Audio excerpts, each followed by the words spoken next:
আমি নিজে অসুস্থ, আমার দুই পা প্যারালাইজ। এখন আমি বাবার জন্য দোয়া চাই, সবাই দোয়া করবেন।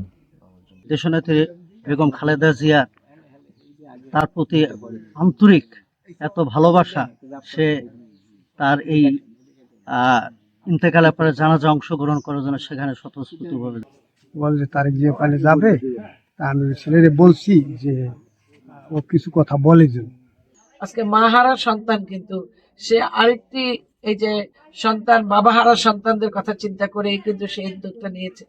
ওই মুহূর্তে কিন্তু উনি এই কথাটা না বললেও পারতেন, কিন্তু কতটা মানবিক বা কতটা আর কি নেতাকর্মীদের প্রতি তার কতটা চিন্তা বা তার ভাবনা, যে ওই রাতে সে চিন্তা করে আমাদেরকে এখানে পাঠিয়েছে। উনি কোনো সময় কোনো কর্মীকে ওনার কর্মী মনে করেন, উনি মনে করে আমার পরিবারের একটি বৃহৎ পরিবার।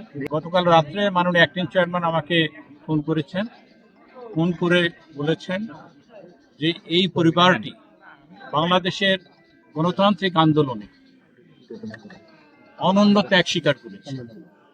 এই পরিবারের যে বড় ছেলে তাহসিন আল নাহিয়ান, সে জুলাই আন্দোলনে গুলিবিদ্ধ হয়ে আপনারা দেখতেই পাচ্ছেন পঙ্গুত্বের কাছাকাছি চলে গেছে।